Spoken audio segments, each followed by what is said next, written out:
اعوذ باللہ من الشیطان الرجیم بسم اللہ الرحمن الرحیم وَلَقَدْ جَاءَتْ رُسُلُنَا إِبْرَاهِيمَ بِالْبُشْرَى قَالُوا سَلَامًا قَالَ سَلَامٌ فَمَا لَبِثَ أَنْ جَاءَ بِعِجْلٍ حَنِيذٍ فَلَمَّا رَأَىٰ أَيْدِيَهُمْ لَا تَصِلُ إِلَيْهِ نَكِرَهُمْ وَأَوْجَسَ مِنْهُمْ خِيفَةً قَالُوا لَا تَخَفْ إِنَّا أُرْسِلْنَا إِلَىٰ قَوْمِ لُوطٍ صدق اللہ العظیم۔ اس سے پہلے 3 واقعات گزرے جن کا تعلق پہلے دعوے کے ساتھ تھا۔ پہلا دعویٰ یہ تھا کہ اللہ تعبدوا الا اللہ، کہ اللہ کے سوا دنیا میں کسی اور کی عبادت مت کرو۔ یہ چوتھا قصہ ہے جناب ابراہیم خلیل اللہ کا، اس کا تعلق ہے دوسرے دعوے کے ساتھ۔ اور دوسرا دعویٰ یہ تھا الا انہم یسنون صدورہم لیستخفوا منہ، کہ عالم الغیب ذات، سینوں کے راز، اندر کی بات جاننے والی ذات اگر ہے تو کون ہے جی؟ صرف اللہ ہے۔ حضرت ابراہیم علیہ السلام کے والد کا نام آزر آتا ہے، اور ابراہیم علیہ السلام کی پیدائش عراق کے شہر کوسہ میں ہوئی۔ کوسہ یہ بابل کے اندر آتا ہے، وہاں پر ان کی پیدائش ہوئی، اور جس زمانے میں ہوئی وہ زمانہ نمرود کا زمانہ تھا۔ اور آپ نے سنا ہے نمرود اتنا ظالم جابر بادشاہ تھا کہ جو بندہ بھی اس کے پاس آتا، اس کے دربار میں آتا، پہلے اس کی چوکھٹ کے اوپر سجدہ کرتا، پھر اس کے بعد اس کے پاس آتا تو اس کے محل کے اندر آ کر اس کے تخت کے آگے سجدہ کرتا، اگر نہ کرتا تو جان گوا بیٹھتا ہے، اسی وقت قتل کر دیا جائے۔ خیر ابراہیم علیہ السلام نے آزر کے گھر میں پرورش پائی، وہاں پہ پلے بڑے ہوئے، اور ان کے والد جو تھے یہ اپنی حکومت کے وزیر تھے جی، ہوتا ہے نا جی وزیر تعلیم، تو یہ وزیر بت شکن تھے جی، یہ ہاتھوں سے بت بنایا کرتے تھے، اور جہاں جہاں کا آرڈر ہوتا نا جی، آج فلاں کلیسے میں فلاں گرجا گھر کے اندر 40 خدا رکھنے ہیں، آج 20 خدا رکھنے ہیں، آج 30 خدا رکھنے ہیں، آج روٹی والا خدا ختم ہو گئے، آج اولاد دینے والا خدا ختم ہو گیا، تو یہ آرڈر لکھتے تھے اور اس آرڈر کو پورا کیا کرتے تھے۔ ان کی یہ ڈیوٹی تھی، اپنے ہاتھوں سے بنایا کرتے تھے۔ 7ویں پارے میں آپ نے سنا ابراہیم علیہ السلام کو جب اللہ نے نبوت سے مالا مال کیا تو ابراہیم علیہ السلام نے اپنے گھر والوں کو، اپنے ابا جان کو دعوت و تبلیغ دی کہ میرے ابا جان، اللہ نے مجھے ایسا علم عطا فرمایا ہے جو آپ کے پاس نہیں ہے، لہٰذا آپ میری بات مانو، آپ کامیاب ہو جاؤ گے۔ اے میرے ابا جان، آپ شیطان کی عبادت مت کرو، شیطان انسان کا ازلی دشمن ہے۔ اے ابا جان، آپ میری بات مانو، ہمیشہ والے عذاب سے بچ جاؤ گے۔ باپ نے جواب دیا نا لئن لم تنتہ لارجمنک واہجرنی ملیہ، اوے ابراہیم کدی باز آگے تو ٹھیک ہے، نہیں ہے تو ہمیں سنسار کر چھڑ سائیں، ٹھیک ہے۔ خیر ابراہیم علیہ السلام دعوت و تبلیغ کرتے رہے۔ آپ نے سنا ہے واقعات، قوم کے لوگ تنگ تھے، نمرود تنگ تھا، ابراہیم علیہ السلام کو اللہ کا حکم تھا کہ دعوت و تبلیغ کرتے رہنا ہے، کرتے رہنا ہے۔ اور آپ نے یہ بھی سنا ابراہیم علیہ السلام نے ان کے خداؤں کی کسی کی ٹانگ توڑ دی، کسی کا ناک توڑ دیا، کسی کا کان توڑ دیا، کسی کے ہاتھ توڑ دیے، یہ واقعات آتے رہے۔ آخر کار وہ تنگ آئے تو ابراہیم علیہ السلام کے لیے انہوں نے چخا جلایا، آگ جلائی جو بڑی شعلوں والی آگ تھی، اور ابراہیم علیہ السلام کو ننگا کر کے کپڑے اتار کر ہاتھوں کو پیچھے باندھ کر ابراہیم علیہ السلام کو اس آگ کے اندر پھینکا گیا۔ تو اللہ نے فرمایا یا نار کونی بردم و سلاما، اوے آگ میرے ابراہیم کے اوپر سلامتی والی ہو جا، ٹھنڈک والی ہو جا۔ تو وہ آگ ابراہیم علیہ السلام کے لیے گل گلزار بن گئی، اور وہاں سے پھر اللہ نے ابراہیم کو بچایا۔ پھر ابراہیم علیہ السلام یہاں سے پھر ہجرت کی، وہ دمشق چلے گئے، شام گئے، وہاں پر انہوں نے اپنا بسیرا ڈالا۔ تو قرآن کہتا ہے کہ ایک دن ایسا آیا، دمشق میں رہ رہے تھے، کہتا ہے وَلَقَدْ جَاءَتْ رُسُلُنَا إِبْرَاهِيمَ بِالْبُشْرَى، تحقیق آئے ہمارے بھیجے ہوئے فرشتے ابراہیم کے پاس بالبشرا، خوشخبری لے کر۔ جاتے وقت حضرت ابراہیم علیہ السلام کے ساتھ حضرت لوط علیہ السلام تھے، یہ بھتیجے تھے جی۔ اور ابراہیم علیہ السلام کے دو بھائی اور تھے جی، ایک کا نام حاران تھا، حلوے والی ہا کے ساتھ بھی لکھا جاتا ہے اور ہا کے ساتھ بھی لکھا جاتا ہے حاران، اور دوسرے کا نام ناحور آتا ہے جی۔ یہ حضرت لوط علیہ السلام حاران کے بیٹے تھے، اور ساتھ میں حضرت ابراہیم علیہ السلام کی بیوی ہے مائسارہ ہے، ٹھیک ہے، یہ مائسارہ ہے۔ یہ صرف یہ 3 بندے ہیں مسلمان ہیں روئے زمین کے اوپر، اور کچھ نہیں ہے۔ ان کو لے کر چلے حضرت لوط علیہ السلام، پھر وہ قوم سدوم کے پاس گئے، اور یہ 2 بج کے حضرت ابراہیم علیہ السلام مائسارہ کو اس وقت اللہ نے اولاد نہیں دی تھی۔ اللہ کی نورانی مخلوق ابراہیم علیہ السلام کے پاس آئی اور خوشخبری لے کر آئی۔ کیا خوشخبری لے کر آئی؟ کہ اللہ آپ کو ایک بیٹا دے گا جس کا نام اسحاق ہوگا۔ یہاں پہ بس نہیں کیا، فرمایا پھر اسحاق کو اللہ بیٹا دے گا جس کا نام یعقوب ہوگا، اور یہ آپ کی زندگی میں ہوگا۔ فرمایا قالوا سلاما، جیسے آئے تو سب سے پہلے کیا کیا جی؟ سلام کیا جی۔ اور آپ نے سلام کی ترغیب کے بارے میں سنے، اسلام کرنے کی بڑی فضائل ہیں احادیث کے اندر، کیا قرآن کے اندر، اور فرشتوں کے کلام، اللہ کے کلام، نیک لوگوں کے کلام، ابتدا کیا ہوتی ہے جی؟ سلام سے ہوتی ہے۔ اور اسلام کے بارے میں آتا ہے، اللہ کے پاک پیغمبر نے فرمایا کہ چلنے والا بندہ بیٹھے ہوئے بندے کے اوپر، کھڑے ہوئے بندے کے اوپر سلام کرے، تھوڑی جماعت والے زیادہ کو سلام کریں جی، چھوٹے بڑوں کو سلام کریں، اگر کوئی نہیں کرتا تو بڑا جو ہے وہ چھوٹے کو سلام کرے، اس میں کوئی ایسی عیب والی بات نہیں۔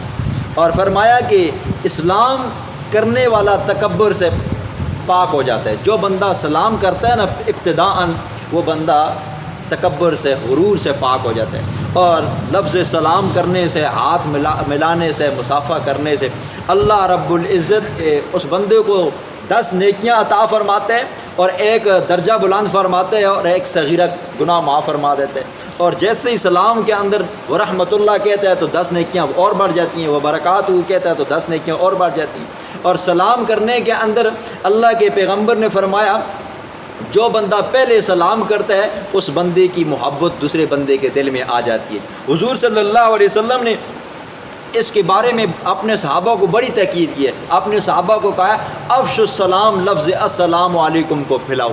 اور حضرت آدم علیہ السلام کو جب اللہ نے پیدا فرمایا نا جی، تو اللہ نے آدم کو کہا کہ آدم فرشتوں کی اس جماعت کے پاس جاؤ اور ان کو کہو السلام علیکم ورحمۃ اللہ۔ یہ سلام کرنے کے فضائل ہیں جی۔ سلام کرنے والا تکبر سے، غرور سے، بخل سے پاک ہوتا ہے۔ اللہ کے پیغمبر نے فرمایا بدترین بخیل کنجوس انسان وہ ہے جو سلام کرنے میں بھی کنجوسی کرتا ہے، اور پیسے تو نہیں لگاتا، کم از کم سلام تو کرے۔ لیکن کچھ جگہ ایسی ہیں، کچھ مقامات ایسے ہیں، کچھ لوگ ایسے ہیں جن کو سلام کرنا مکروہ ہے۔ بے دین بندے کو سلام کرنا مکروہ ہے، زندیق ملحد قسم کے بندے کو سلام کرنا مکروہ ہے، کافر بندے کو سلام کرنا مکروہ ہے، جو بندہ قضاء حاجت کر رہا ہو، پیشاب کر رہا ہو، اس بندے کو سلام کرنا مکروہ ہے، جو بندہ تلاوت کر رہا ہو اس بندے کو سلام کرنا مکروہ ہے، جو بندہ ذکر و فکر کے اندر مشغول ہو تو اس کو سلام کرنا مکروہ ہے، خطبے کے دوران سلام کرنا مکروہ ہے، اذان دینے والے کو سلام کرنا مکروہ ہے، اقامت دینے والے کو سلام کرنا مکروہ ہے، کھانا کھاتے وقت سلام کرنا مکروہ ہے۔ کچھ جگہیں ایسی ہیں جہاں پر سلام کرنا مکروہ ہے، کچھ جگہیں ایسی ہیں جہاں پر مکروہ تحریمی ہے جی، ٹھیک ہے۔ تو فرشتے آئے اور کہنے لگے قالوا سلاما، آپ کے اوپر سلام ہو۔ جواب میں حضرت ابراہیم علیہ السلام نے فرمایا قال سلام، تمہارے اوپر بھی سلامتی ہو۔ فما لبث ان جاء بعجل حنیذ، پس نہیں ٹھہرے ابراہیم ذرہ سی دیر، ان جاء یہ کہ لے آئے بعجل ایک بچڑا وچھا، حنیذ تلا ہوا بھنا ہوا۔ ابراہیم علیہ السلام کا ایک لقب یہ تھا نا جی ابو الضیف، ابو ضیفان، کہ مہمان نوازی کرنے والا. اتنے مہمان نواز تھے کہ تاریخ کی کتابوں میں آتا ہے ایک کھانے کا وقت ہوا، حضرت ابراہیم علیہ السلام کھانے پہ بیٹھے. اس دن حضرت ابراہیم علیہ السلام کے ساتھ کوئی بندہ نہیں تھا. دیکھا کہ ایک کافر آ گیا جی. حضرت ابراہیم علیہ السلام نے اسے بلایا اور اپنے ساتھ کھانے پہ بٹھایا. جب کھانا کھانے لگے تو ابراہیم علیہ السلام نے فرمایا بسم اللہ الرحمن الرحیم، اللہ کا نام لو اور کھانا کھانا شروع کرو. اس نے کہا میں تو اللہ کو مانتا ہی نہیں. حضرت ابراہیم نے فرمایا تو اللہ کو نہیں مانتا اور کھانا میرے ساتھ کھا رہا ہے، اٹھ جاؤ. حضرت ابراہیم علیہ السلام نے دسترخوان سے اس کافر کو اٹھا دیا. اللہ کی طرف سے فوراً تنبیہ آئی، میرے ابراہیم آج یہ کھانا تیرے پاس کھانے کے لیے آیا اور اس نے میرا نام نہیں لیا، تو نے دسترخوان سے اٹھا لیا. میں بھی تو رب ہوں نا جی جو اتنے عرصے سے اسے کھانا دے رہا ہوں لیکن میرا نام نہیں لیتا. فرمایا جاؤ جا کر اس کو راضی کرو، راضی کر کے اس کو لاؤ اور اس کو کھانا کھلاؤ. حضرت ابراہیم علیہ السلام فوراً اٹھے، اس بندے کے پیچھے گئے، اس بندے کو تلاش کیا، وہ بندہ ملا. اس بندے کو کہا بھائی جان آؤ کھانا کھاؤ. اس نے کہا آپ تو وہی ہو، آپ نے کہا کہ اللہ کا نام لو. میں نے کہا میں اللہ کا نام نہیں لیتا ہوں کیونکہ میں خدا کو مانتا ہی نہیں ہوں اور آپ نے مجھے کھانے سے اٹھا دیا، لہٰذا میں آپ کا کھانا نہیں کھاتا ہوں. حضرت ابراہیم علیہ السلام نے کہا دیکھو جس رب کا نام تم نہیں لیتے ہو، جس کو تم نہیں مانتے ہو، اس رب نے مجھے کہا ہے کہ جا کر اس بندے کو کہو کہ کھانا کھاؤ. ٹھیک ہے، وہ بندہ آیا، ابراہیم علیہ السلام کے ساتھ کھانا کھایا. اس کے بعد وہ بندہ ابراہیم علیہ السلام کے ہاتھوں کے اوپر مسلمان ہو گیا. کہنے لگا جو رب تمہارا ہے اور وہ کہتا ہے کہ اگرچہ مجھے یاد نہیں کرتا میں کھانا تو اسے دیتا ہوں، وہ رب کتنا غفور اور رحیم ہوگا کہ اگر میں اس کا نام لوں تو مجھے کتنا زیادہ کھانا دے گا. تو ابراہیم علیہ السلام مہمان نواز تھے. دیکھا نا جی مہمان آگے، اور یہ جو فرشتے آئے تھے نا بڑی بزرگوں کی شکل میں آئے تھے، نیک صلحاء پرہیزگار لوگوں کی شکل و صورت میں آئے تھے. حضرت جبریل علیہ السلام تھے، حضرت میکائیل علیہ السلام تھے، حضرت اسرافیل علیہ السلام تھے. 4 کی تعداد بھی آتی ہے، 6 کی بھی آتی ہے، 8 کی بھی آتی ہے، 10 کی بھی آتی ہے. یہ مہمان بنے. ابراہیم علیہ السلام نے دیکھا مرغی سے تو کام چلے گا نہیں، لہٰذا بچڑا پالا ہوا تھا وچھا، تو فوراً گئے ذبح کیا، بیوی کو کہا کہ اس کو پکا کر دو. حنیذ کے 2 معنی آتے ہیں. ایک معنی یہ آتا ہے کہ گوشت کو ایسے پکانا کہ اس کے اندر پانی نہ ڈالا جائے، اور جس طرح پرانے زمانے میں ہوتے، آج کل تو آپ کے یہاں گیس آ گیا جی. جن لوگوں نے دیکھا ہے وہ پہلے زمانے میں مٹی کے چولہے بنائے جاتے تھے، لوگ گوشت کا ٹکڑا اس کے ساتھ لگاتے تھے اور پک جاتا تھا. اس کو کہتے ہیں بھنا ہوا گوشت. اور حنیذ کا دوسرا معنی ہے تلا ہوا جی، گھی کے اندر پکا ہوا، روسٹ کیا ہوا جی. تو فوراً لے کر آگے قرآن کہتا ہے فَلَمَّا رَأَىٰ أَيْدِيَهُمْ لَا تَصِلُ إِلَيْهِمْ. جب دیکھا نا حضرت ابراہیم علیہ السلام نے ان کے ہاتھوں کو لا تصل الیہ کہ اس بچھڑے کی طرف، اس کھانے کی طرف بڑھ نہیں رہے، نکرہم اوپرا سمجھا، انجان سمجھا. اور وَأَوْجَسَ مِنْهُمْ خِیفَةً، دل کے اندر خوف محسوس کیا جی. دیکھو واقعہ کیا بتاتا ہے جی. ابراہیم علیہ السلام کے پاس فرشتے آئے انسانی شکل میں. ابراہیم علیہ السلام نے دیکھا کہ انسان ہے، مہمان ہے، لہٰذا کیا کرنا چاہیے، ان کی دعوت کرنی چاہیے. اگر دیکھو اللہ کا پاک پیغمبر ابراہیم خلیل اللہ عالم الغیب ہوتا تو پہچان لیتا نا جی یہ نوری ہیں، یہ میرے پاس فرشتے آئے ہوئے ہیں، اور فرشتے کھانے شانے نہیں کھاتے، پانی نہیں پیتے، ان کو قضائے حاجت نہیں ہوتی، ان کے اندر جنسی خواہشات نہیں ہوتی. تو ابراہیم علیہ السلام نہ جاتے اور ذبح نہ کرتے. پھر جب دیکھا نا رآ ایدیہم لا تصل الیہ نکرہم کہ ان کے ہاتھ آگے نہیں بڑھ رہے، ڈر محسوس کیا. اور اس تفسیر قرطبی والا لکھتا ہے کہ اس زمانے کے اندر یہ رواج تھا نا، کوئی بندہ اگر کسی کا کھانا نہیں کھاتا تھا، پانی نہیں پیتا تھا، چائے نہیں پیتا تھا، تو اگلا بندہ یہ سمجھتا تھا کہ یہ دشمن ہے، یہ چور ہے، ڈاکو ہے، یہ مجھے نقصان پہنچانے پہ آ گیا. وہ لوگ بڑے قدر والے تھے، نمک حرامی نہیں کرتے تھے جی. ٹھیک ہے، آج کے زمانے کے جو چور ہوتے ہیں، ڈاکو ہوتے ہیں نا جی، وہ کھانا بھی کھا جاتے ہیں اور بندے کی سر کے اوپر گن بھی رکھی ہوتی ہے، کہتے ہیں خزانہ کدھر ہے جی، پیسے کدھر ہیں، زیورات کتنے ہیں، کھا پی کر نمک حرامی کر کے بھی مالک کو دھوکہ دے کر چلے جاتے ہیں. تو ابراہیم علیہ السلام گھبرا گئے جی، اور گھبرانا انسان کی فطرت میں ہے جی. ٹھیک ہے، اس سے بشریت کے اوپر، پیغمبر کی نبوت کے اوپر کوئی اثر نہیں پڑتا.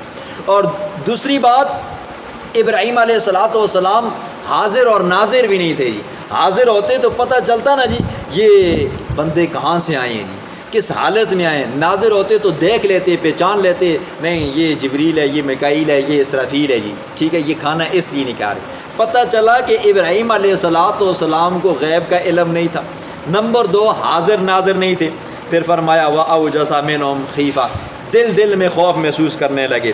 اب فرشتوں نے دیکھا نا کہ ابراہیم ڈر گئے، خوف محسوس کرنے لگ گئے، ہم کھانا نہیں کھا رہے، تو فوراً کہنے لگے قالوا لا تخف، او ابراہیم ڈر مت، خوف محسوس مت کر، انا ارسلنا الی قوم لوط، ہمیں تو اللہ نے قوم لوط کی طرف بھیجا تھا، لیکن اللہ نے ہمیں یہ بھی ڈپٹی دی تھی کہ جاتے جاتے میرے ابراہیم کو خوشخبری دے کر چلے جانا، اس کی اولاد نہیں ہے، اس کو کہہ دینا کہ اللہ تمہیں ایک بیٹا دے گا جس کا نام اسحاق ہوگا۔ اللہ نے وہاں پہ عرشوں پہ نام رکھا، اسحاق نام ہوگا، پھر اللہ اس کو بیٹا دے گا، اس کا نام یعقوب ہوگا، اور یہ سب کچھ تمہاری زندگی میں ہوگا۔ وَامْرَأَتُهُ قَائِمَةٌ، حضرت ابراہیم علیہ السلام کی بیوی وہاں پہ کھڑی تھی۔ ظاہر بات ہے نا جی، ایک ابراہیم تھا اور ایک اس کی بیوی تھی میسارہ تھی، تو کھانا پکا کر آگے رکھا کہ اگر کھانا کم ہوا یا دوبارہ مانگا گیا تو میں فوراً اور لا کر دے دوں گی۔ چھپ کر پردے میں کھڑی تھی، فضاحکت، ہنس پڑی رہی، پہلے تو ڈر گئی نا، جیسے ابراہیم علیہ السلام کا خوف چلا گیا تو دیکھا کہ یہ تو کہہ رہے ہیں کہ تمہیں، ہم تو کیا کریں گے جی، آپ کو خوشخبری دینے کے لیے آئیں۔ فضاحکت فبشرناها باسحاق ومن وراء اسحاق یعقوب، فوراً کہنے لگی، عورتیں جلد باز ہوتی ہیں نا، کہنے لگی یا ویلتا، ہائے افسوس، آلے دو، کیا میں جنوں گی، بچہ پیدا کروں گی، وَأَنَا عَجُوزٌ، میں تو بوڑھی ہوں جی، بوڑھی اماں بن گئی ہوں، اب میرا بچہ کدھر پیدا ہوگا، اور وَهَذَا بَعْلِي شَيْخًا، اور یہ میرا خامند ہے شیخہ جو بوڑھا ہے۔ میسارہ کی عمر اس وقت 90 سال تھی، اور ابراہیم خلیل اللہ کی عمر اس وقت 120 سال تھی۔ دیکھو اولاد اللہ جب دے نا جی، اللہ کے ہاں کوئی موسم نہیں ہے جی، اللہ کے ہاں کوئی موسم نہیں ہے، دینے پہ آئے ابراہیم خلیل اللہ کو 120 سال کی عمر میں دے جی، دینے پہ آئے میسارہ کو 90 سال 99 سال کی عمر میں دے، دینے پہ آئے حضرت زکریا علیہ السلام کو 120 سال کی عمر میں دے، اور دینے پہ آئے تو 99 سال کی عمر میں حضرت زکریا علیہ السلام کی بیوی کو دے دی۔ اور اللہ فرماتے ہیں یہ اولاد کا دینا یہ میرے اختیار میں ہے جی، یہب لمن یشاء اناثا، جسے چاہتا ہوں بچیاں دیتا ہوں، یہب لمن یشاء الذکور، جسے چاہتا ہوں بیٹے ہی بیٹے دیتا ہوں، اور او یزوجہم ذکرانا و اناثا، جسے چاہتا ہوں جوڑے جوڑے دے دیتا ہوں، دو بیٹے دو بیٹیاں دے دیتا ہوں، اور ویجعل من یشاء، جسے چاہتا ہوں کچھ کخ نہیں دیتا ہوں، کوئی ہے مجھ سے لینے والا کوئی نہیں ہے۔ بچے دینا یہ کس کا کام ہے جی، میرے رب کا کام ہے۔ دوسرے مقام پہ آئے گا نا جی، وہاں پر یہ اولاد مانگتے ہیں، اور یہاں پر آیا ہے کہ جب فرشتوں نے کہا کہ اللہ آپ کو ایک بیٹا دے گا جس کا نام اسحاق ہوگا، پھر اس کو اللہ بیٹا دے گا جس کا نام یعقوب ہوگا جی۔ دیکھو 120 سال عمر ہے جی، اور بشارت کیا مل رہی ہے، اے ابراہیم تو اپنے پوتے کو بھی دیکھے گا جی، خوشخبری کی بات تو ہے نا جی۔ اب خوف چلا گیا، وہ ڈر جو تھا وہ چلا گیا، اب پتہ چل گیا کہ یہ کیا ہے جی۔ فرشتے ان ھذا لشیء عجیب، کہنے لگی یہ تو بڑی عجیب بات ہے جی، 90 سال کی عمر میری پہنچ گئی ہے، 120 سال کی عمر کو میرے خاوند کی عمر پہنچ گئی ہے، اب بچہ پیدا ہوگا، اب تو موسم ہی چلا گیا ہے نا، سیزن ہی چلا گیا ہے۔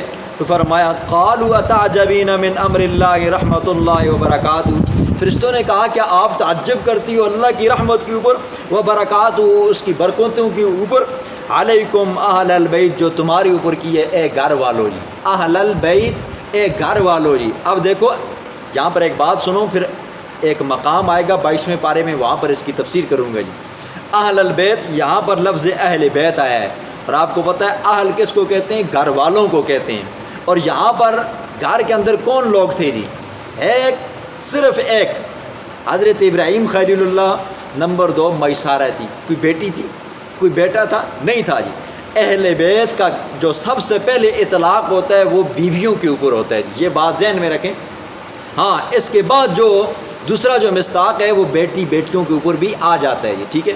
اور ایک حدیث میں آتا ہے کل تقی نقی فہو من اہلی، حضور نے فرمایا ہر متقی مومن وہ میری آل میں سے ہے جی، ٹھیک ہے۔ باقی اس کی تفصیل 22ویں پارے میں آئے گی۔ تو فرمایا مائی سارا کیا آپ اللہ کی رحمت کے اوپر اللہ کے حکم کے اوپر تعجب کرتی ہو؟ اللہ کا دیکھو رب ہے ہی وہ ہے نا جی، بے موسمہ کام کر دے جی، سارے دروازے بند ہوں تو اللہ کیا کر دے جی، کہہ دے۔ حضرت زکریہ علیہ السلام نے دعا مانگی نا، اذ نادى ربہ نداء خفیا، اے مولا تو مائی مریم کو بے موسم پھل دے سکتا ہے تو کیا تو مجھے بے موسمی اولاد نہیں دے سکتا؟ پھر فرمایا رب انی وہن العظم منی، اے اللہ ہڈیاں بسیدہ ہو گئی ہیں، کمزور ہو گئی ہیں، چورا چورا ہو گئی ہیں، چلتا ہوں تو کمر باہر نکل آتی ہے، واشتعل الرأس شیبا، سر کے بال داڑھی کے بال سفید ہو چکے ہیں، عمر گزر چکی ہے لیکن تیرے دینے کے اندر تو دیر نہیں ہے۔ اللہ کہتی یوسف کے، رب کہتی یوسف کے، الہ کہتی یوسف ہیں، جب ہر دروازہ بند ہو جو اس دروازے کو کھولے وہ کون ہوتا ہے جی؟ الہ ہوتا ہے، وہ سب کی مشکلیں دور کرنے والا ہوتا ہے۔ فلما ذهب عن ابراہیم الروع وجاءته البشرى، جب ابراہیم علیہ السلام کا خوف چلا گیا، خوشخبری آئی، پھر اس کے بعد یجادلنا فی قوم لوط، حضرت ابراہیم علیہ السلام قوم لوط کے بارے میں، لوط علیہ السلام کی بارے میں جھگڑا کرنے لگے۔ جھگڑا یہ مطلب نہیں کہ بھئی آپ ایسا نہیں کرو گے، آپ کو کرنے کی اجازت نہیں ہے، کہا خیال کرنا وہاں پر میرا بھتیجا بھی ہے۔ تو قرآن دوسری جگہ پہ کہتا ہے، فرشتوں نے کہا آپ کا یہ جو خیال ہے، آپ کو جو غم لائق ہے، لَنُنَجِّيَنَّهُ وَأَهْلَهُ إِلَّا امْرَأَتَهُ، ہم اس کو بھی نجات دیں گے اور اس کے ماننے والوں کو بھی نجات دے دیں گے، إِلَّا امْرَأَتَهُ، مگر اس کی بیوی کو نجات نہیں دیں گے۔ کیوں؟ اس کی بیوی بھی ان کافروں فاسقوں فاجروں کے ساتھ رلی ملی تھی، فرمایا وہ عذاب میں مبتلا ہوگی۔ حضرت ابراہیم علیہ السلام کے بارے میں قرآن کہتا ہے، ان ابراہیم، بے شک ابراہیم، لحلیم، بڑا ہی تحمل مزاج بندہ تھا، اواہ، بڑا ہی نرم دل بندہ تھا، منیب، اور رجوع کرنے والا تھا۔ یا ابراہیم، حضرت ابراہیم علیہ السلام نے جب فرشتوں کے ساتھ بحث مباحثہ شروع کی نا جی، خیال کرنا وہاں پر میرا بھتیجا بھی ہے، وہاں پر نیکوکار لوگ بھی ہیں، آپ جاؤ گے اور ان کو غرق کر دو گے، تو یہ بحث مباحثہ چل رہا تھا، تو اللہ نے فرمایا یا ابراہیم، او ابراہیم، اعرض عن ھذا، اس مسئلے کو چھوڑ، انہ قد جاء امر ربک، اب تیرے رب کا حکم آ چکا ہے جی۔ اس قوم نے اتنی بدماشیاں کی ہیں، اس قوم نے اتنی بدفعلیاں کی ہیں، اتنے گناہ کیے ہیں کہ اب وہ وقت ہی ختم ہو گیا، اب جو اللہ کا عذاب آ گیا ہے، اور یہ عذاب ایسا ہے وَإِنَّهُمْ آتِيهِمْ عَذَابٌ غَيْرُ مَرْدُودٌ، اب اس نے لوٹنا نہیں ہے، اب یہ آیا یہ ہو کر رہے گا۔ اللہ کا عذاب، اللہ نے ہمیں حکم دیا تھا، راستے میں آپ کو بشارت دینی تھی، اب آپ کو بشارت دے دی ہے، اب لوط کے پاس جائیں گے، اب اس کی قوم کو صفحہ ہستی سے مٹائیں گے۔ بسم اللہ الرحمن الرحیم، وَلَقَدْ جَاءَتْ رُسُلُنَا، تحقیق آئے ہمارے بھیجے ہوئے ابراہیم علیہ السلام کے پاس، بالبشرا، خوشخبری لے کر، حضرت اسحاق علیہ السلام کی، قالوا، کہا فرشتوں نے، سلامن، سلام ہو، قال سلام، جواب میں ابراہیم علیہ السلام نے فرمایا تم پر بھی سلامتی ہو۔ فما لبثا، پس نہیں ٹھہرے ابراہیم خلیل اللہ، ان جاء بعجل حنیذ، یہ کہ لے آئے ایک بچڑا، حنیذ، بنا ہوا تلا ہوا، یہ ٹھیک ہے، اگر پتہ ہوتا نا جی فرشتے ہیں تو ابراہیم علیہ السلام بچڑا ذبح نہ کرتے۔ فلما رأى ایدیہم، جب دیکھا ابراہیم نے ان کے ہاتھوں کو، لا تصل الیہ، نہیں پہنچ رہے اس کھانے کی طرف، اس بچھڑے کی طرف، نکرہم، بیگانہ سمجھا ان کو، اوپرا سمجھا ان کو، وَأَوْجَسَ مِنْهُمْ خِیفَةً، خوف محسوس کیا ان سے، ڈر محسوس کیا ان سے، دل کے اندر۔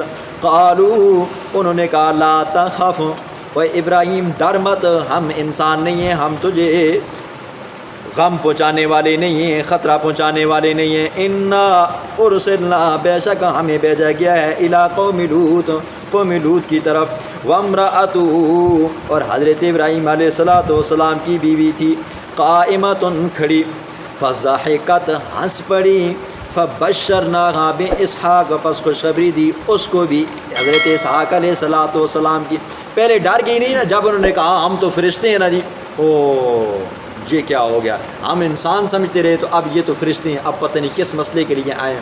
جب انہوں نے کہا نا فبشرناہا باسحاق، اللہ آپ کو ایک بیٹا دے گا نا، تو فضحکت، ہنس پڑی، شکر ہے جی۔ وَمِن وَرَاءِ اسحاق یعقوب، اور اسحاق کے پیچھے حضرت یعقوب علیہ السلام پیدا ہوں گے۔ قالت کہنے لگی جلدی جلدی یا ویلاتا ہائے افسوس الدو کیا میں جنوں گی انا عجوزن میں تو بوڑھی ہو چکی ہوں وہذا بالی اور یہ میرا خامد ہے شیخا بوڑھا ان ھذا لشیء عجیب بے شک یہ بات ہے بڑے تعجب والی 120 سال کی عمر میں بچے کو ہونا قالوا فرشتوں نے جواب دیا اتعجبین کیا تو تعجب کرتی ہے من امر اللہ اللہ کے حکم سے رحمت اللہ اللہ کی خاص رحمت ہے وبرکاتہ اور اس کی برکتیں ہیں علیکم تمہاری اوپر اہل البیت اے گھر والو انہ حمید مجید بے شک وہ حریفوں والا ہے مجید بڑی شانوں والا ہے فلما ذهبا بس جب چلا گیا عن ابراہیم الروع حضرت ابراہیم علیہ السلام سے خوف وجاءته البشرا آ گئی اس کے پاس خوشخبری یجادلنا وہ ہم سے سفارش کرنے لگا فی قوم لوط کے بارے میں ان ابراہیم بے شک ابراہیم لحلیم بڑا یہ تحمل والا ہے اواؤن بڑا ہی نرم دل ہے منیب رجوع کرنے والا ہے یا ابراہیم اے ابراہیم اعرض چھوڑو یہ خیال کیونکہ وہ لوگ اب ایمان لانے والی نہیں ہیں انہو قد جاء امر ربک تحقیق آ چکا ہے تیرے رب کا حکم وانہم بے شک وہ آتیہم عذاب غیر مردود ان کے پاس وہ عذاب آ کر رہے گا جو لوٹے گا نہیں ہے